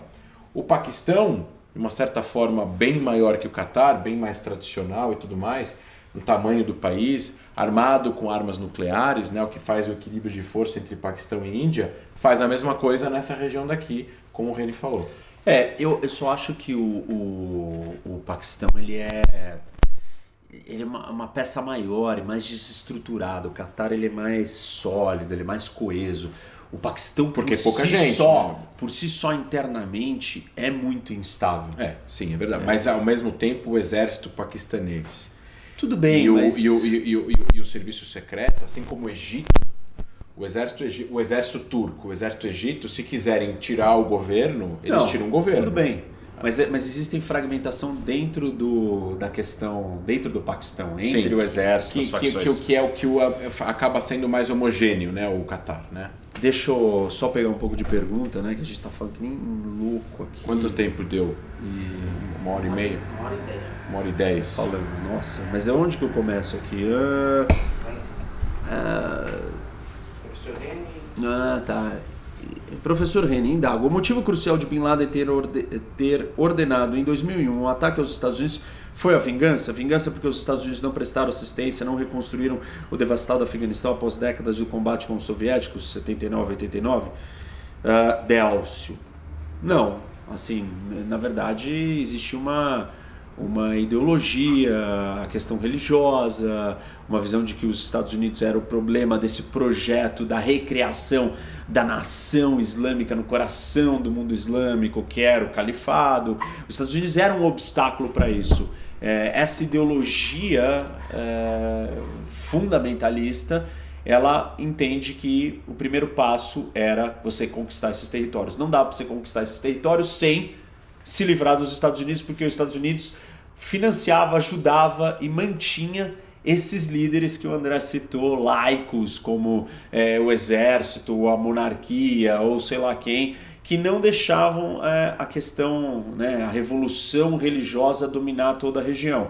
E os Estados Unidos eram um entrave. Então, a lógica da Al-Qaeda é: eu vou atacar os Estados Unidos, porque aí os Estados Unidos vai parar de ser um obstáculo e um problema para eu reconquistar esses países que ele citou, que esse é o sonho de todas essas organizações terroristas e o Estado Islâmico, por exemplo, só para complementar, ele teve a estratégia inversa: conquistar o território dentro do que seria então o califado, se fortalecer dentro e a partir daí ir expandindo esse domínio até então combater os Estados Unidos quando chegasse a hora. Mas tanto o mapa de visionário final do Estado Islâmico e da Al-Qaeda é um mundo inteiro verde, assim como o Brasil, né? O Brasil incluído nisso.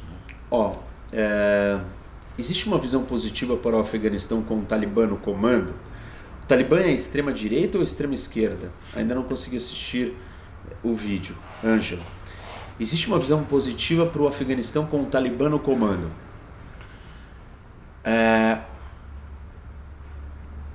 Estou fazendo uma análise fria, muito mais reflexiva com vocês do que um julgamento.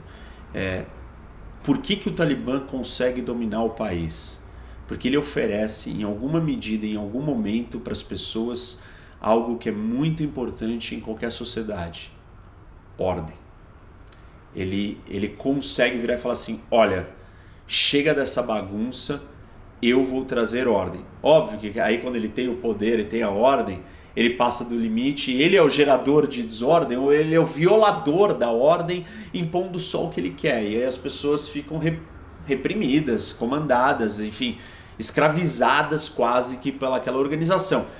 Mas a única coisa que a gente pode dizer é em sociedades instáveis e desestruturadas, a única coisa que eu consigo observar de positivo, que não é positivo, mas é um elemento que você fala para mim, mas por que alguém apoia o Talibã? Em algum momento apoiaram o Talibã. A sociedade afegã apoiou o Talibã, porque elas queriam ordem. E eu acho que a segunda parte é interessante, né? Isso, se é direita ou esquerda. Se é extrema esquerda ou extrema direita. É. O que você acha? A gente vai ter que olhar ação por ação, né? Eu olharia com uma visão de um afegão. Um afegão dentro do Afeganistão de esquerda seria um cara extremista religioso ou contra o extremo religioso? Contra o extremo religioso. Não? Para nós, sim. Para nós. E para eles? Então, mas se você, uma pessoa dentro do Irã que é contra o regime, vamos supor um cara no Irã as que organizações, os movimentos palestinos religiosos, eles são mais à esquerda ou mais à direita? Engraçado, eles se aliam mais com regimes de esquerda, mas palestinos de esquerda que são contra o Hamas tendem a se identificarem mais com Israel. Se você pegar valores e costumes, pelo menos... Claro. Se você falar assim... Eu não estou protegendo agora a esquerda ou a direita, estou dizendo que isso é confuso. Nós estamos tentando fazer uma avaliação. Porque existe uma aliança entre o que a gente chama de aliança verde-vermelha, que é a aliança entre a extrema esquerda e o Islã radical no mundo. Isso. Né? Que a gente assistiu aqui no Brasil. Comentários falando que... O PCO enaltecendo o Talibã. O presidente do PSOL enaltecendo o regime islâmico, 40 anos da Revolução Islâmica, que são coisas que não tem sentido nenhum, né? Não tem sentido.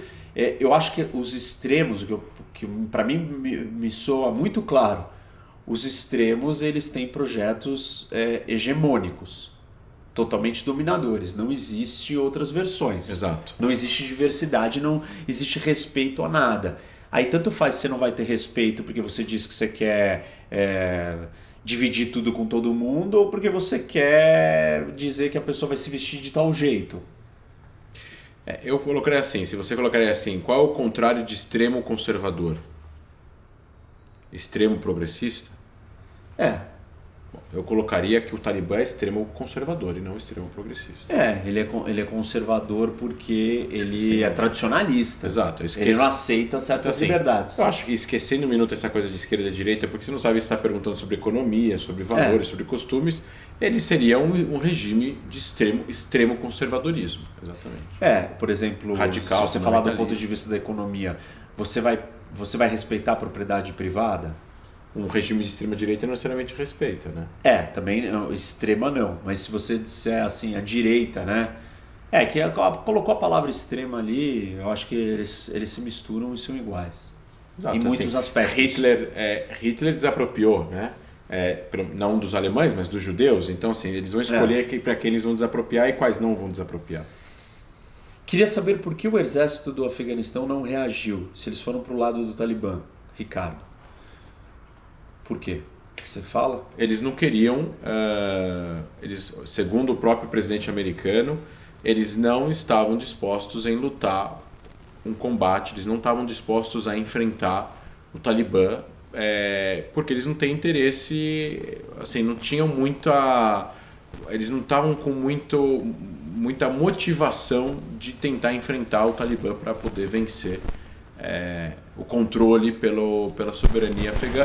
Lembrando que antes, 2 meses antes de acontecer, 2, 3 meses atrás, o Afeganistão já estava 80% sob controle do Talibã. Tem então, a questão assim, da identidade, né? A questão do mercenário, da corrupção. Você está lutando naquele exército por quê? Você está lutando por uma causa? Qual é a sua causa? A causa é muito mais clara para o Talibã. E sem o apoio dos americanos, o exército do Afeganistão falou: eu não vou ter dinheiro, isso daqui nós vamos perder. Existe uma percepção de força. Você vai lutar contra uma coisa que você sabe que você vai perder e depois você vai ser morto. Então... Fora que a gente não tem como saber, Reni, quais são as conversas internas. Mas assim, eu acho que daqui a algum tempo a gente vai descobrir, vai sair, vai vir à tona conversas que houve entre o governo do Afeganistão e o ex-governo, no caso, e as lideranças do Talibã. O que sim se escutou em alguns jornais, né? Hoje eu conversei com um jornalista que me falou isso também, parece que o presidente do Afeganistão foi com o seu ministro, mais uma pessoa, a esposa, para um helicóptero para ir para o Tajiquistão com malas de dinheiro. Então pode ter ocorrido uma negociação em off do tipo, vocês podem ir embora, levem o que vocês quiserem, a gente não vai atrás de vocês, peguem dinheiro, façam uma vida fora, deixem um palácio para a gente. Pode ter acontecido uma negociação assim, e como existia já muita corrupção e há muita desunião dentro do próprio governo, que acabou sendo montado com a ajuda dos Estados Unidos, uma vez os Estados Unidos saindo, eles não tiveram motivação nenhuma de continuar essa batalha e fugiram, com dinheiro.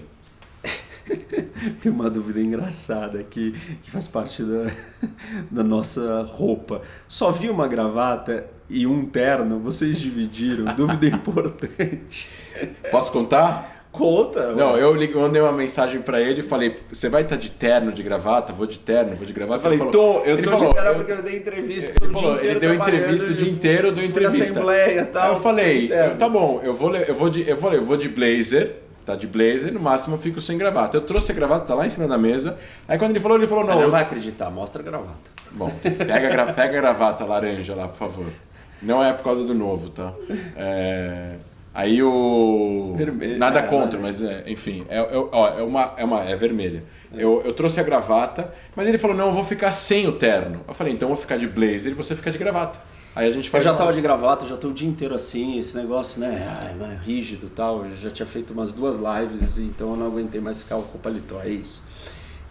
Deixa eu vir aqui para os superchats, que eu tenho que agradecer aqui. E o Otávio Pinheiro mandou R$5 aqui. Professor, vi algumas pessoas falando que os Estados Unidos entraram no Afeganistão por petróleo e usaram 11 de setembro como desculpa. Isso faz algum sentido?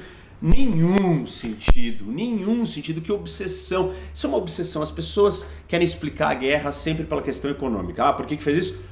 Porque é por causa do dinheiro, por causa do petróleo, por causa do recurso natural. Falei isso na live hoje mais cedo. Tucídides escreveu A Guerra do Peloponeso, explica que as nações entram em guerra por 3 razões: medo, honra e interesses. No interesse você pode abrir um parênteses e falar interesses econômicos. Assim, é muito fácil dizer que as coisas acontecem por dinheiro. Por quê? Dinheiro é tangível, mensurável. Você consegue falar, você vai entrar em guerra? Por que você vai entrar em guerra? Porque você está com a sua honra ferida? Porque você está com medo? Óbvio, porque você vai ser destruído. Então, assim, cuidado, gente. Esse é o argumento mais raso e mais difícil de você comprovar. Uma decisão econômica, para você comprovar que foi feita uma guerra por uma decisão econômica, você tem que fazer conta. Senão não é econômica. A guerra é feita às vezes por dor, porque dói. Então um ataque mata muita gente. Vingança. Você faz uma operação. Retaliação, justiça. Retaliação porque dói, porque o país está chorando. A sociedade está chorando, por exemplo. Mas assim, um dia a gente fala mais disso porque esse assunto é interessante. Carlos também mandou R$5. Será que pesou a estratégia dos Estados Unidos para sair nesse momento atingir a China por meio da criação de uma instabilidade em Xinjiang? Xinjiang é a província chinesa que tem os muçulmanos uigures e a China já reconheceu o Talibã, com medo, com receio do que está acontecendo ali. Eu já ouvi essa tese, inclusive foi falada agora na live que eu estava antes. Não concordo. Estados Unidos está muito tempo mastigando, digerindo, e na democracia quem manda? Opinião pública. opinião pública quer os Estados Unidos fora faz tempo. É extremamente popular fazer isso, o Biden fez, mesmo que tenha sido dessa forma destrambelhada, com todos esses erros que nós assistimos, e alguns a gente falou, não falamos de todos, ainda assim, eu acho que faz todo sentido você... Os Estados Unidos pode perder muito mais, de repente, com a instabilidade que vai surgir no Afeganistão com o Talibã, do que o que vai causar na China. O problema não é esse, o problema é que a administração anterior firmou um acordo. Se eles não cumprissem o acordo, o não cumprimento do acordo significa guerra, e não a situação calma com os Estados Unidos em Cabu e o Talibã nas montanhas e não tem tiros, né? Significaria aí um novo confronto, anos de guerra, milhares de mortos e bilhões de dólares. Então ele tinha duas opções nesse sentido: ou sair, cumprir com o acordo que foi firmado pelo Trump, ou continuar, mas não continuar de forma pacífica, e sim enfrentar o Talibã novamente em guerra. Olha, o Herbelin mandou também aqui, contribuiu. Poderia indicar em qual vídeo do canal o conceito de Heartland é tratado? Introdução à Geopolítica, que é uma aula minha em pé e tal. É bem legal esse vídeo. É essencial para entender a cultura afegã. Eu não sei se é essencial para entender a cultura afegã, mas é para você entender um conceito de geopolítica muito fundamental que vai te ajudar em todos os outros temas. O Enio Pontes, sempre por aqui também contribuindo. Professor Roque, o acordo Sykes-Picot tem alguma influência no Afeganistão atual, ou a complexidade atual vai muito além disso? Eu acho que tem uma certa influência, mas é mais complicado do que isso. Ou seja, o acordo Sykes-Picot, que foi a divisão entre Inglaterra e França secreta em 1916 para dividir o Oriente Médio, mas mais na região de Israel, e onde está o Iraque, a Jordânia, a Síria, o Egito, para quem ia ficar com essa região que era do Império Otomano, com a queda do Império Otomano no final da Primeira Guerra Mundial, o Afeganistão está longe, o Império Otomano não dominava o Afeganistão nessa época. Então, agora, isso influencia porque acaba, no final das contas, gerando o conflito árabe-israelense e tudo mais, e isso acaba criando grupos radicais, como a Irmandade Muçulmana no Egito, e no final das contas tem alguma coisa. A gente pode sempre fazer uma conexão com algum lugar, com a criação aí de grupos radicais desde o começo do século passado até os dias atuais. O Enio mandou uma outra aqui. Professor, de 1926 a 73, o Afeganistão foi uma monarquia relativamente estável. Com um golpe de Estão republicano, o caos começa a chegar até chegar a hoje. O que aconteceu para o país virar esse caos? Bom, no meu entendimento, se fosse tão estável assim, não teria acontecido tudo isso. E claro, você tem os fatores, sempre quando você vai explicar o que está acontecendo num país, você tem os fatores internos, os externos e o do contexto. Existiram fatores internos de influência externa no Afeganistão? Muitos. A gente falou aqui que os britânicos, os soviéticos, os americanos, agora os chineses, todos tentaram exercer influência sobre esse território. Território importante, estratégico, colocado aqui no meu vídeo sobre o Afeganistão, que eu postei ontem ou anteontem. Eu falo disso, eu falo desse pedaço geopolítico, geográfico da localização do Afeganistão. Mas não dá para dizer que é só o fator externo, tem os fatores internos. E os fatores internos são essa instabilidade, essa falta da identidade, essa incapacidade de você fazer essa transição de uma monarquia fragmentada, com um reinado, com certas tribos juntas, para um Estado-nação moderno. Vários impérios ou várias monarquias na antiguidade foram estáveis. E depois, na hora do momento de virar um Estado-nação, não conseguiram fazer essa transição. No Oriente Médio, tem vários exemplos desses, né? Se você quiser acrescentar alguma coisa. A Síria é um exemplo, a própria Jordânia é um exemplo, a gente teve a Líbia um exemplo. Você teve vários anos de estabilidade. A Síria era um dos países mais estáveis do Oriente Médio até 2010, era super seguro estar na Síria, e de repente virou o caos que virou. Então, assim, durante muitos anos também, o Afeganistão teve essa monarquia, até que teve esse golpe, a invasão soviética, e tudo começou a desandar. E isso faz 50 anos. Então, da mesma forma que o Irã também teve anos de estabilidade com o Shah, com várias violações ao mesmo tempo, e de repente teve um golpe que tirou ele do poder. Podemos trazer isso para Cuba também, com os batistas também, enfim. Gabriel Moura também contribuiu aqui, mandou R$10 pra gente. Professor, vi um post no Instagram dizendo que o Talibã usa uma versão alterada do Alcorão. Isso é verdade ou eles apenas interpretam ao pé da letra? Obrigado, aprendo muito com as suas aulas. Quer responder, André? O problema do terrorismo radical islâmico, que a gente chama de Militant Radical Islam, dentro da academia, é justamente a interpretação radical do Islã, né, por parte desses grupos. Então, não é uma questão, não é que eles levam ao pé da letra, porque vai ter outro cara que vai virar para você e falar: eu levo ao pé da letra e eu não faço isso que eles fazem. Então tem muita gente que... Você tem várias linhas religiosas que dizem levar ao pé da letra e fazem coisas diferentes. Isso em várias religiões, não só no Islã. No caso do Islã, existe esse problema do radicalismo islâmico militante, que é no sentido de militar, pegar em armas, querer fazer o domínio político da sociedade, aplicar a lei para a população que está sob domínio dessa sociedade, nessa conjuntura, nesse território, etc. e tal. E por isso que existem tantos grupos terroristas que se dizem detentores dessa visão islâmica. Mas ao mesmo tempo, a gente tem que também trazer isso, que existem vários religiosos islâmicos que são contra essas ações, e eles são maioria. Exato. Kodama Keisuke também mandou aqui, contribuiu, e essa é para você, André. Não endereçou você, mas essa vai responder bem. O pan-islamismo teve influência para o Mujahideen? Pan-islamismo influenciou o Mujahideen? Sim, o pan-islamismo substitui o pan-arabismo, que não deu certo.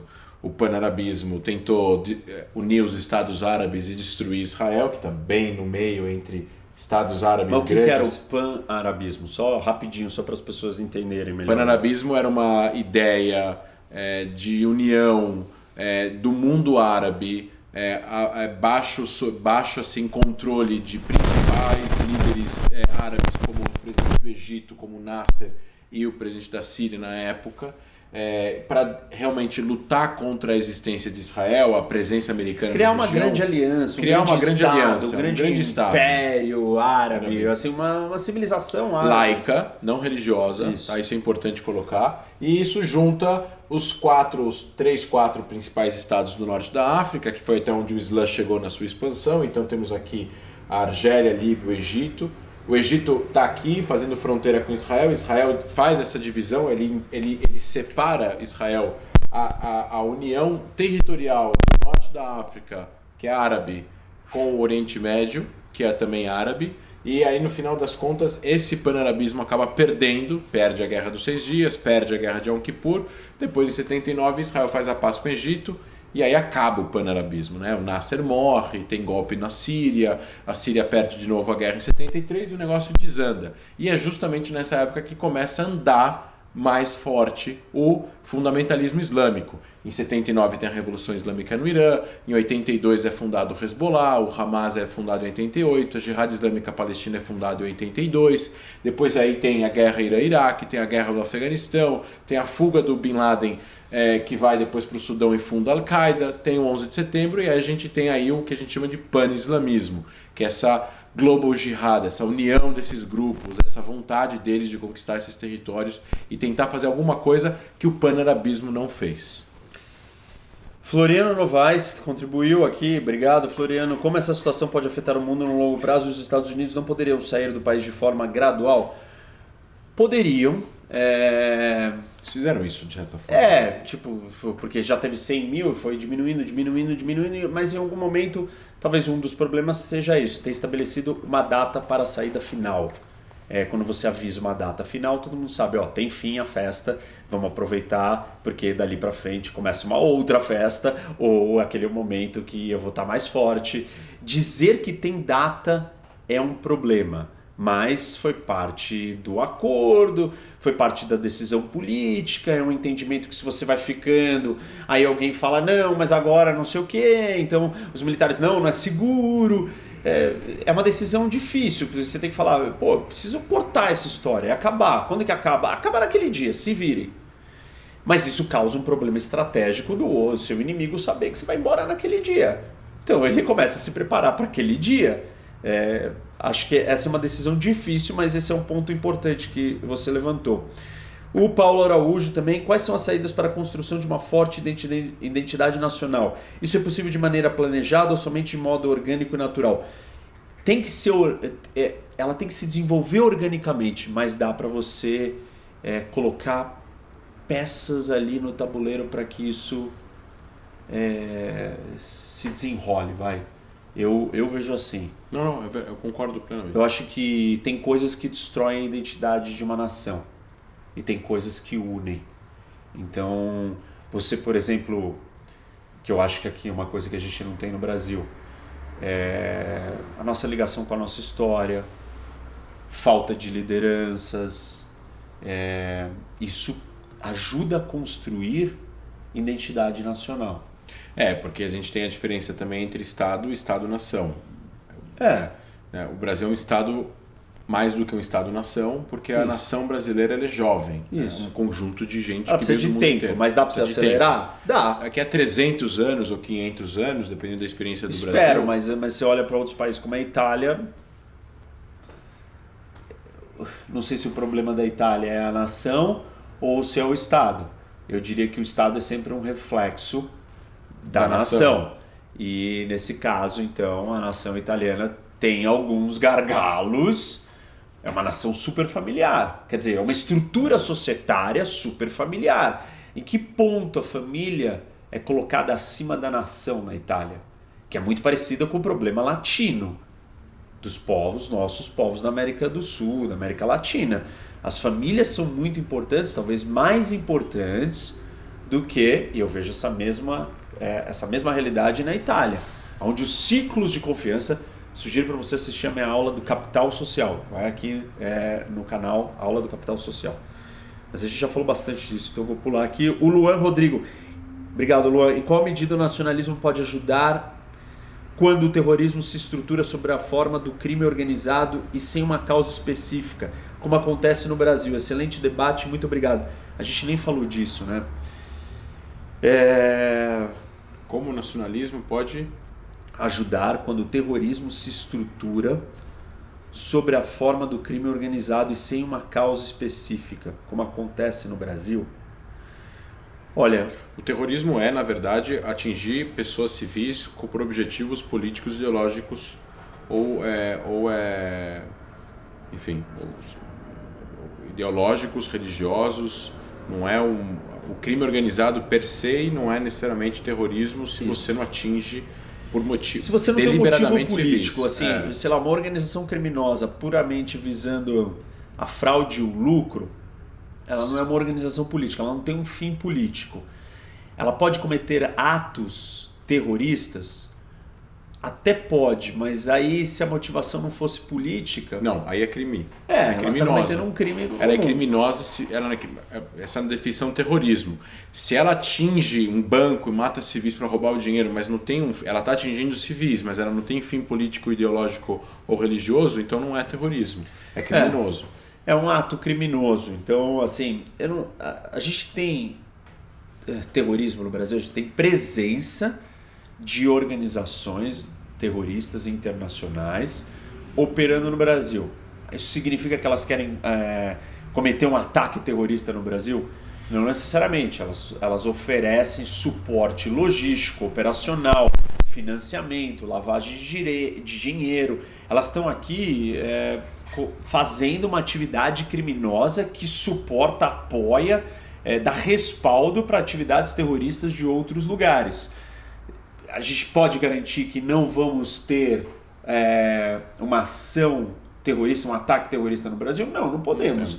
Por quê? A gente já olhou na Argentina, Exato. Por exemplo, em 94, você tem outras instâncias que mostram que isso pode acontecer. O que nós temos que estar preocupados no Brasil, e com toda essa discussão sobre o Talibã e o que está acontecendo no Afeganistão e a discussão do terrorismo internacional, é que o Brasil não seja um santuário, um porto seguro, um lugar para que organizações terroristas estejam aqui operando, mesmo que não sejam para atacar o Brasil, mas para oferecer apoio logístico, financeiro, lavagem de dinheiro, para essas coisas financiarem atividades terroristas em outros lugares do mundo. A organização terrorista ela sempre é uma organização criminosa.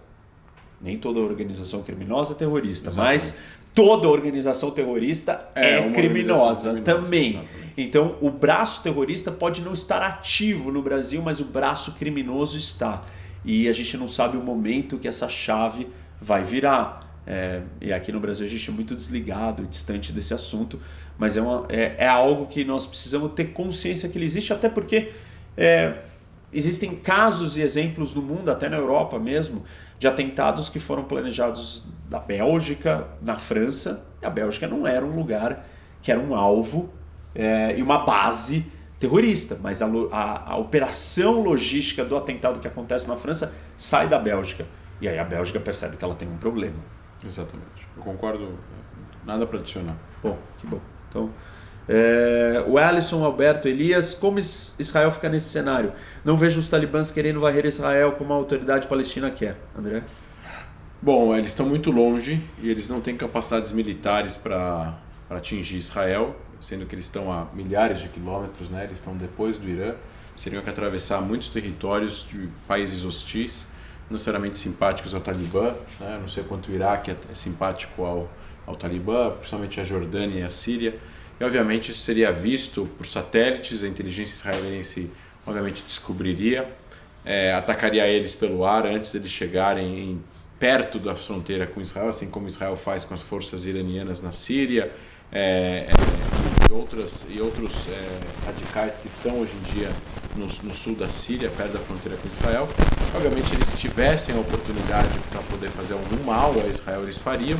Assim como o Estado Islâmico nunca tentou, eventualmente tentou recrutar 1 ou 2 pessoas dentro de Israel, também são descobertos pelo serviço secreto.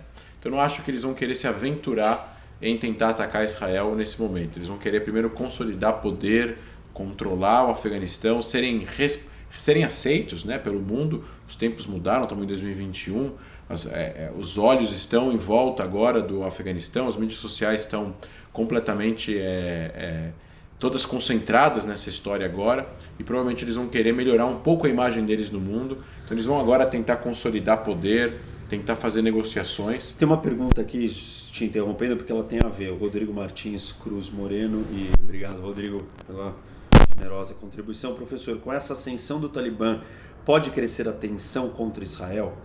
Qual tensão, né? A tensão de quem com quem? Eu acho que a tensão entre Israel e o Hamas, por exemplo, pode. Por quê? Porque pode empoderar o porque Hamas? Empodera não só o Hamas, empodera os grupos radicais. Salientar, eles podem falar, agora olha, os Estados Unidos está indo embora, nossa causa está mais forte. Em resumo, que é uma coisa menos tangível, mas mais subjetiva, o Oriente Médio e o mundo perderam um aliado, o mundo livre perde um aliado. Isso. E o mundo fundamentalista ganha uma força e mais um player. Isso. Então, se isso... Mais um território. E mais um controle de milhões de pessoas. E de recursos. Controle de milhões de pessoas gera um dinheiro. Exato. Porque você taxa essas pessoas, você controla a vida delas. É isso que o Talibã, é daí que veio o dinheiro dele. Nem falamos disso, mas já falei em outros vídeos. Mas, enfim, importante. Você controla pessoas...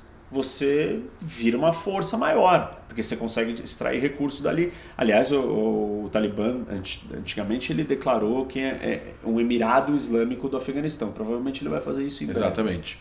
Então é isso. Ele vai agora empoderar, incentivar, dar força para a moral desses grupos, desses países que estão contra as ideias de liberdade e democracia. Então o mundo hoje... na qual Israel faz parte, né, perde um aliado que seria o governo afegão, não que o Afeganistão, que era controlado pelo governo até então, era amigo de Israel, eles não tinham relações propriamente dita, mas hoje, com esse controle do Talibã, a história vira e o mundo perde um player, e esse outro lado obscuro do mundo ganha agora mais um território, mais um poder, mais um grupo.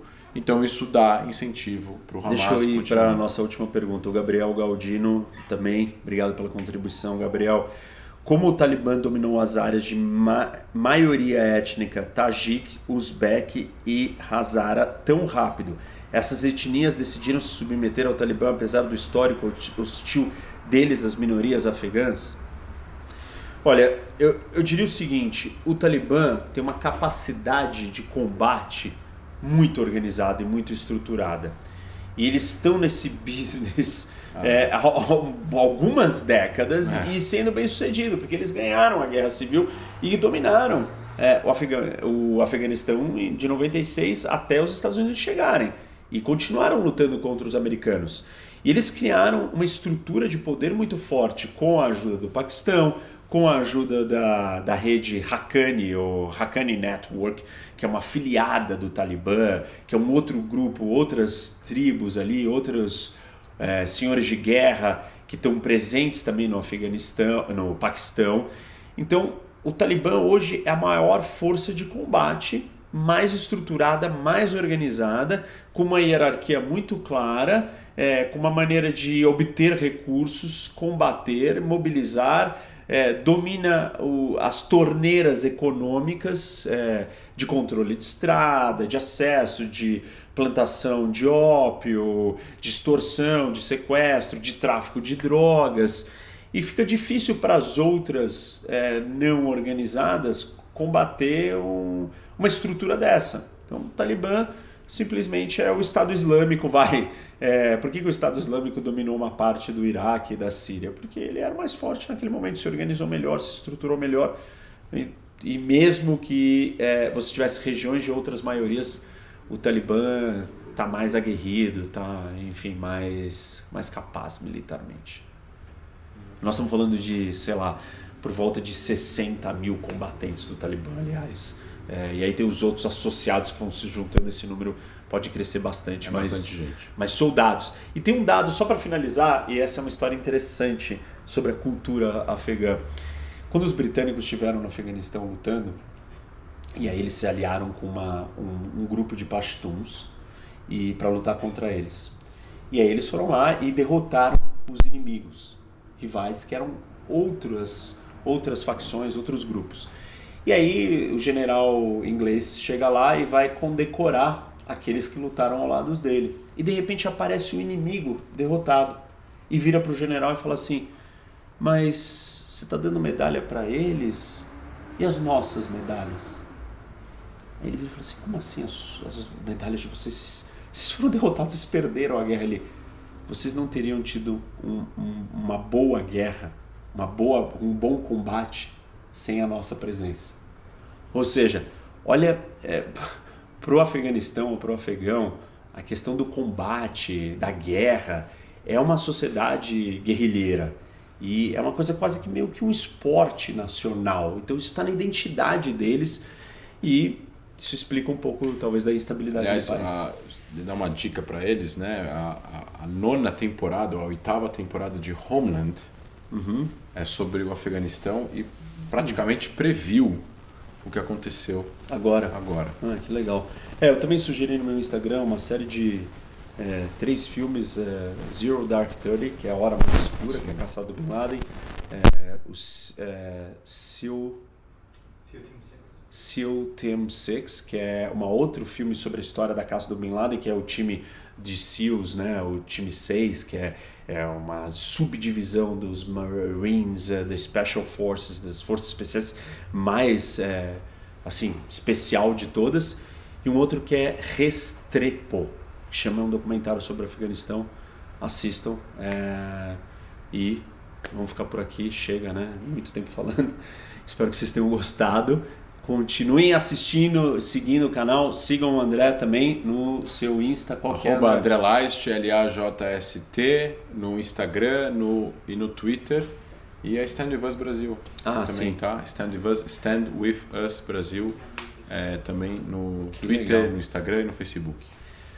Bom, eu só tenho que agradecer, nós tivemos por volta de 30 mil pessoas passando aqui, assistindo a gente, foi um sucesso. Vocês estão acompanhando aqui, estamos falando desse assunto sem parar, né? Tá todo mundo querendo saber e entender. Não deu para falar de tudo, vocês viram, deve ter ficado um monte de dúvidas ou assuntos que a gente não entrou.